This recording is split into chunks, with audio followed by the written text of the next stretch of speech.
You get to a place little by little of just working with these wonderful people that really appreciate what you're doing. They're paying top dollar and you love what you're doing.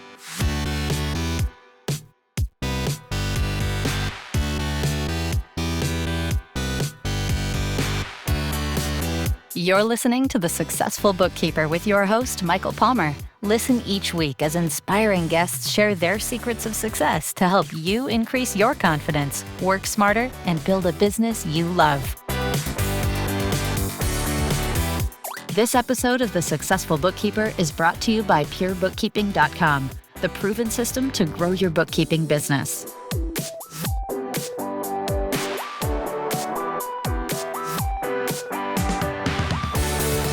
Welcome back to the Successful Bookkeeper Podcast. I'm your host, Michael Palmer. In this finale of this special 2-episode series recorded live at Accountex Canada 2025 at the Metro Toronto Convention Centre, Lisa Campbell reveals how to design an ecosystem that filters your ideal clients and creates freedom in your firm. Why so many bookkeepers hold on the false belief that they're not qualified for advisory work, and the simple but powerful step that can move you from compliance worker to confident advisor. Let's listen to that chat right now. You talk about myths bookkeepers believe about advisory work. They believe they're not qualified. They believe they're not smart enough. They believe that they don't have time to do it because they don't right now, right? Who wants to add something else when you've got all this compliance work on your desk or in your whatever it is in the cloud? Right? So, but the biggest one I hear is, I'm not qualified. And what people don't realize is most of the time you're already doing it and you don't even realize it.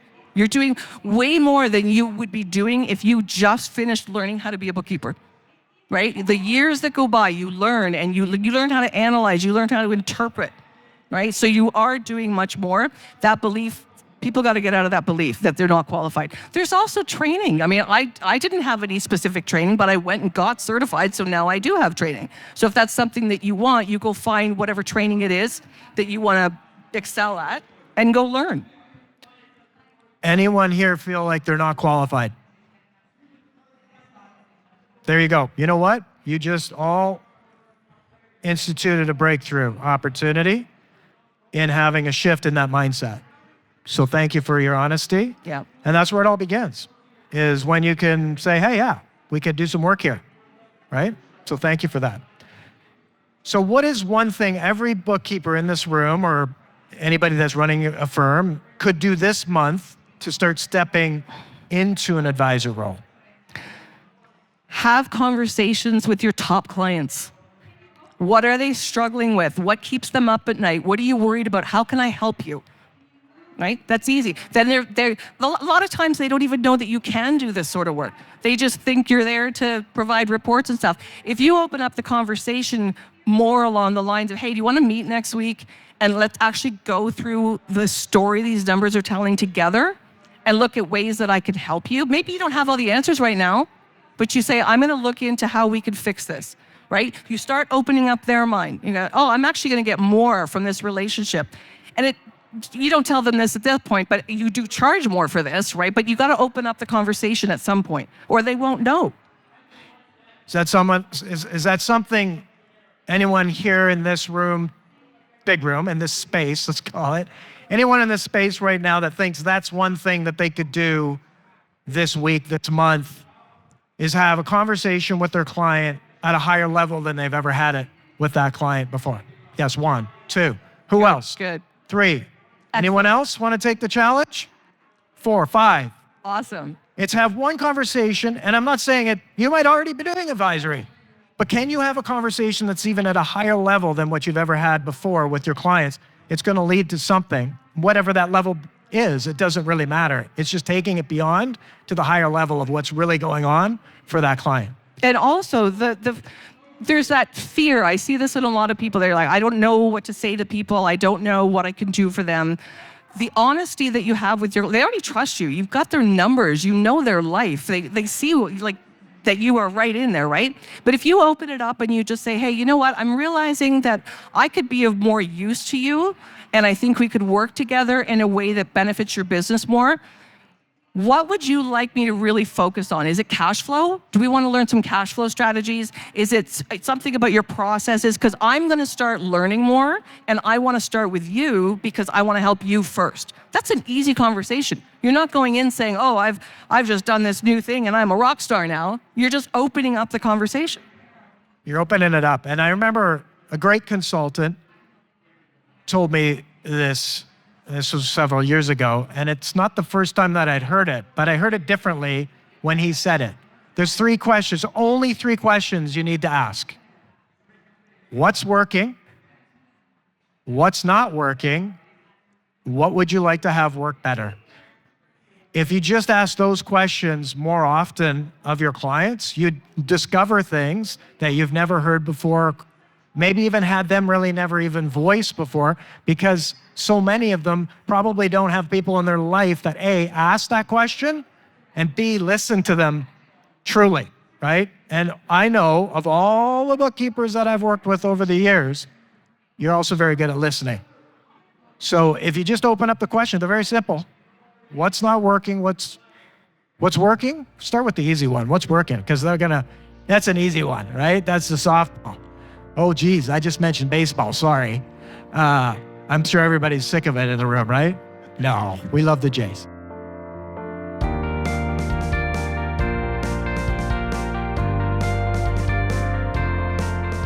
So, what's not working? What would you like to have work better? You often say systematization is freedom. Mm-hmm. For someone overwhelmed by that idea, where should they start?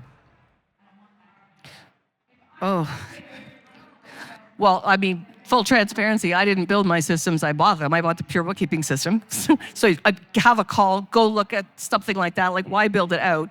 But you've got to start with just looking at what do I do every day? How do I process it and document those processes in a way that somebody else can follow them every single time? You have to start somewhere, otherwise you're always going to be doing the work yourself.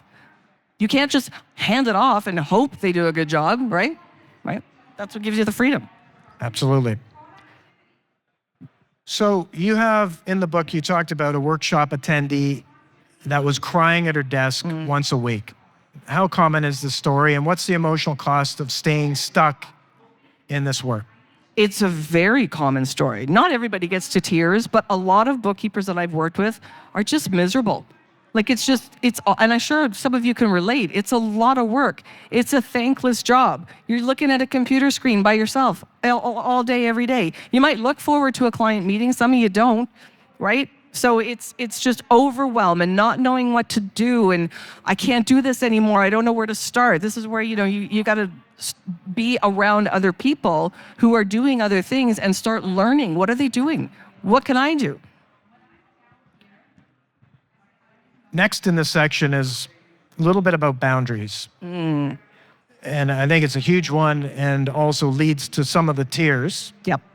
Is not setting proper boundaries. So clients calling at all hours, constant emergencies, dealing with people's emotions. Yep. What's your advice for reclaiming control without losing relationships? So what I tell people to do is send out an email or have a conversation, letting your clients know that you are working on really streamlining your processes so that you can devote more time to helping them. So from now on, I will only be responding to emails between this time and this time, right?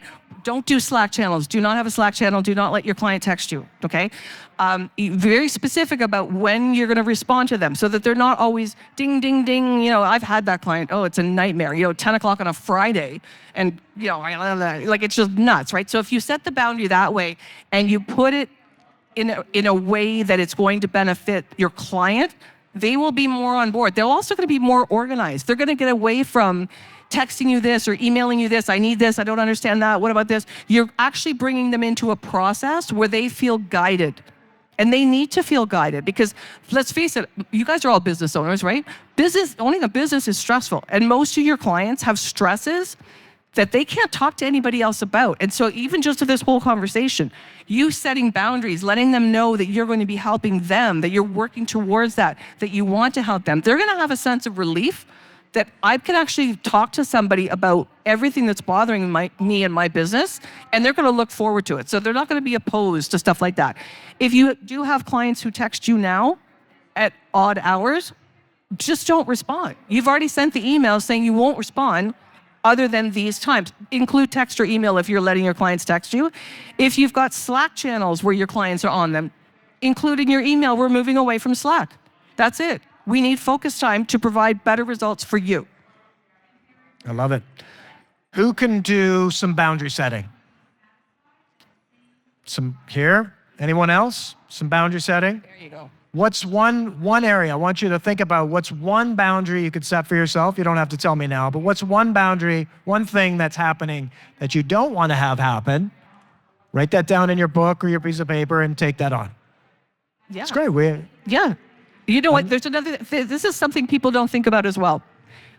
I'm sure everybody has had a client where they have an emergency, and you were supposed to do something else that day. Maybe you had a deadline for another client, so you end up working late or something like that. That too, if you're willing to take on that emergency work, there has to be a premium. Think about that, right? Like that should be a no-brainer. You're setting a boundary. You're saying, I had this time set up to do this work for this client or for my learning or whatever it was. And so the boundary is, if I'm going to give this block of time up, you're going to pay through the nose. That's it, period. That's a boundary, because too often we just give it away for free. Great opportunity. Charge for the annoyances. So on that same note, this is an elevation opportunity, which is bookkeepers need to see themselves as leaders, not as laborers. How does one step more into that role? Baby steps, like all the things that we've been talking about so far. It's all about the client. It's about letting them know that you're going to help them.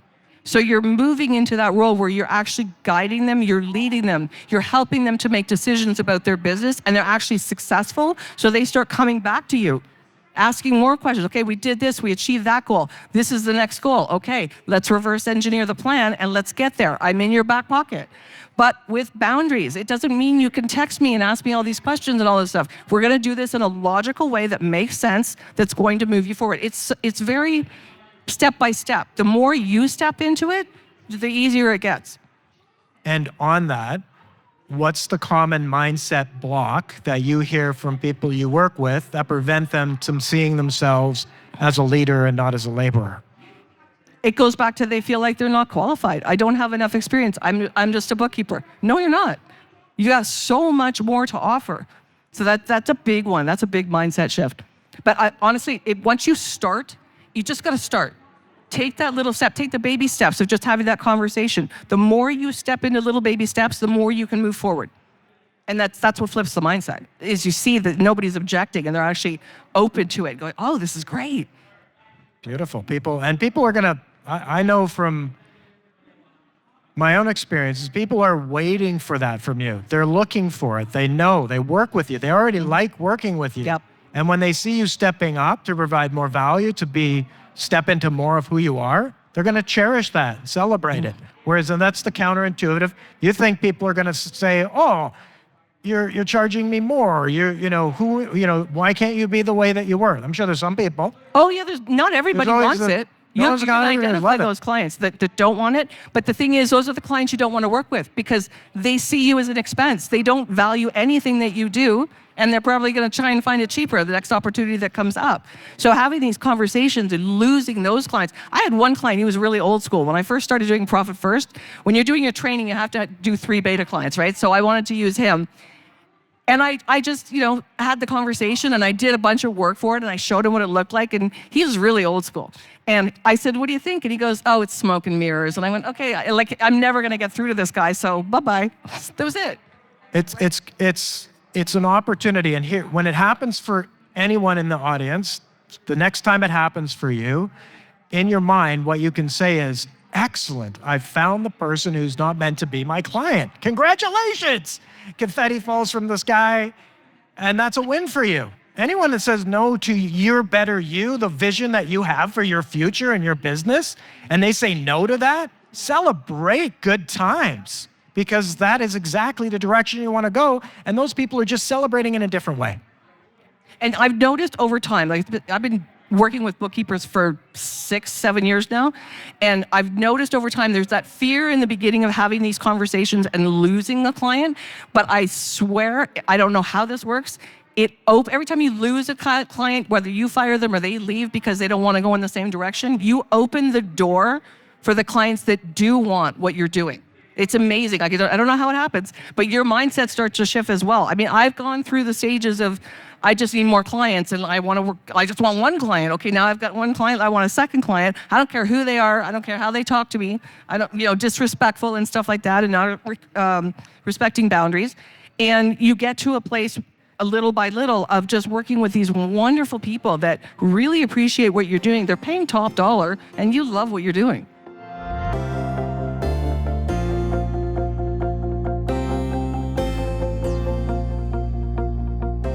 Love what you're doing. I love what that sounds like. So I want to open it up. We're going to have another section about the future of bookkeeping, but just in terms of if there were questions that you had we have a question. So hold that question. We're going to get the mic. And yeah, we have one over here. If you could get that, it's a question. We'll hit a few questions because I've been asking them all. I'm feeling like a bit of a hog on the questions here, so we'll open it up. I wanted to ask you, when setting boundaries and charging a premium for that emergency that you were talking about, right? How do you preface that? Like, is that something that you put in your engagement letter, or when the client calls you, do you kind of stop them and say, look, this isn't part of your scope of your work? Like, how do you frame the conversation before it happens and then when it actually happens? Okay, so the first part of that, yes, definitely in your engagement letter, you set your response times. And of course, you're going to have it based on level of client. If it's a premium A client, your response time is going to be a little bit shorter, right? It's going to be quicker. And then you have those lower tier clients, it's going to be longer. So you do clarify that so you have something to refer back to and a mutual understanding. To the second part, where there's an emergency, I love time blocking. So clients are in time blocks, right? So if the client calls you or you're on Zoom and they have this emergency, you can even fake it. Go to your calendar and say, well, the next time block I have open is next Tuesday at 3:00 to get this work done. Oh, but I have to have it done by Monday. Okay, I'm gonna have to move this other client's work over, and that means I'm gonna have to work on the weekend, or that client's going to be late, therefore I have to charge you out of scope work. That's it. That make sense? Yeah? Okay. Thank you for the question. We have another one back here. How would you respond to this request? Please document your SOPs for all the work that you do for us and share it with us step by step, what you do. No. Okay. No, sorry, those are your internal processes. Anything that you've created inside your firm is your intellectual property, not theirs. Right? Yeah, so, okay. If you want, do you want to do the work? What I said was no, and then Good. then it didn't go very well. It didn't go over very well, so I just didn't know how to handle that question. Did you ask why? Yes, they wanted to protection for themselves, which I felt was reasonable. That if they wanted to know exactly what I did and how I did it, Okay. so that they wouldn't be left in any kind of a risk situation. Okay, fair. So you could agree to document things that are specific to them, but not your actual bookkeeping processes. Those are yours. But you could document,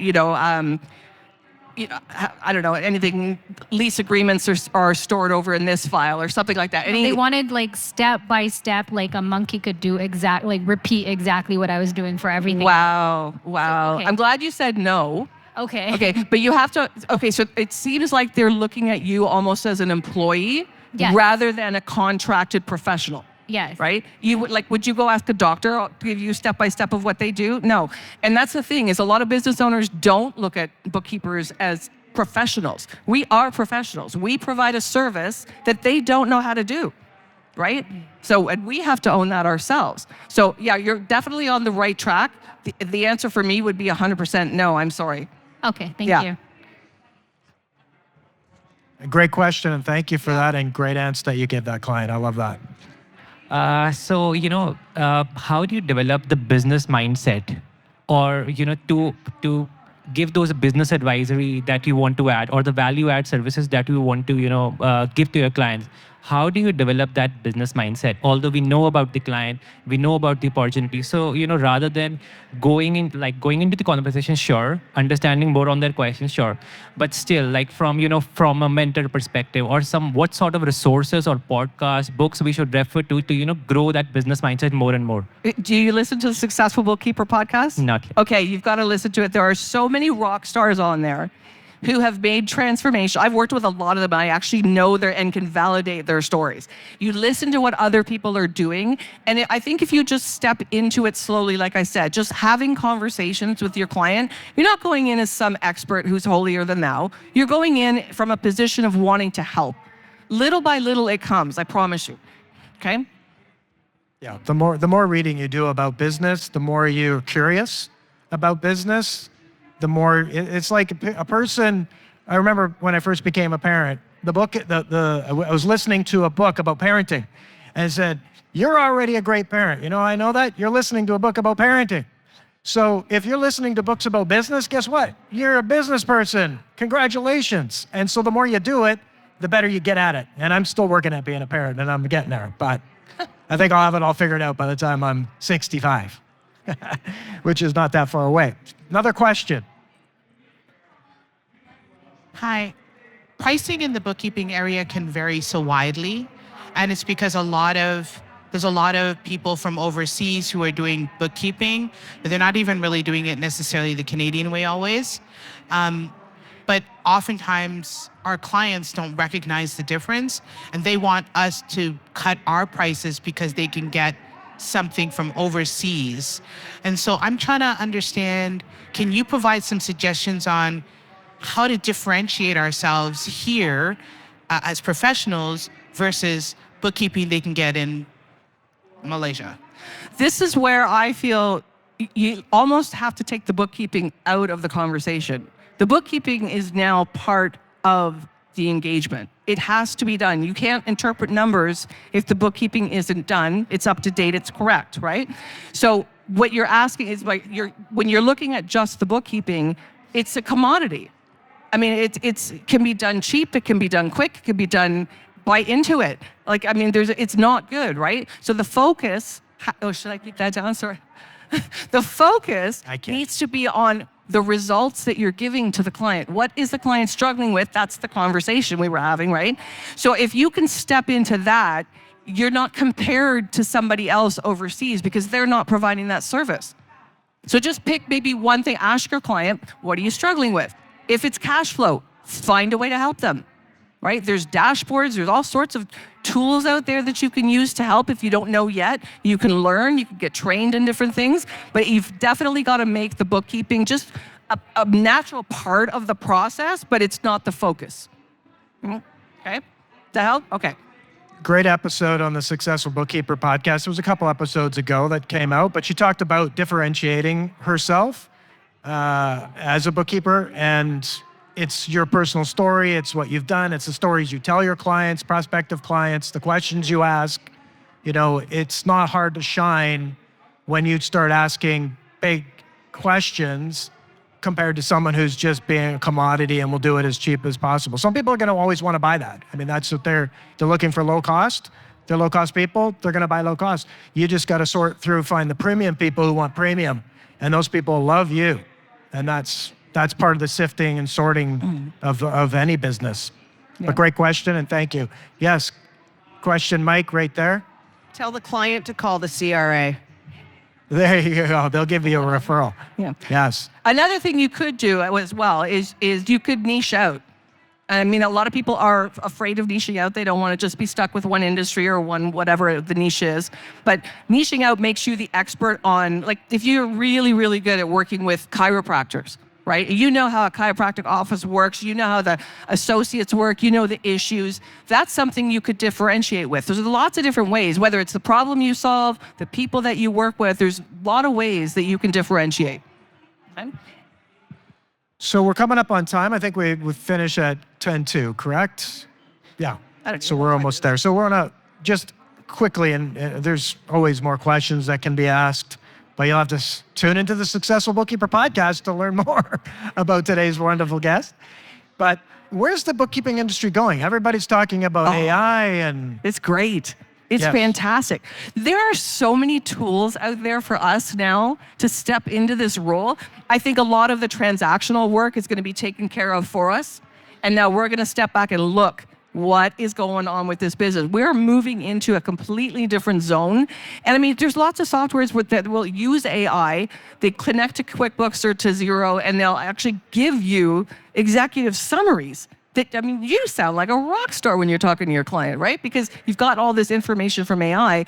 I definitely think the industry is 100% moving away from transactional and 100% into supporting the business owners, and that's all advisory. Very good.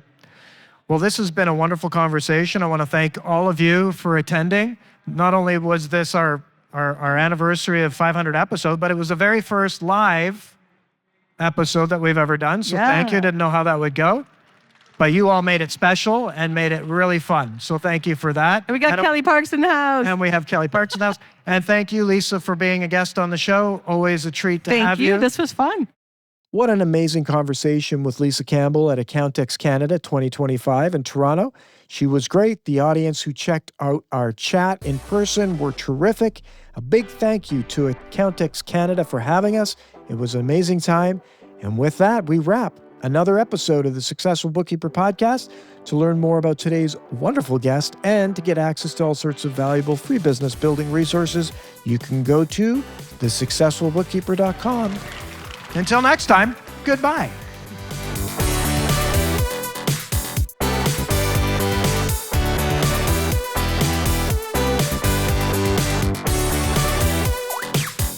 You've been listening to The Successful Bookkeeper with Michael Palmer. For more information and to download the resources mentioned in this episode, please visit us at thesuccessfulbookkeeper.com. Thank you for listening.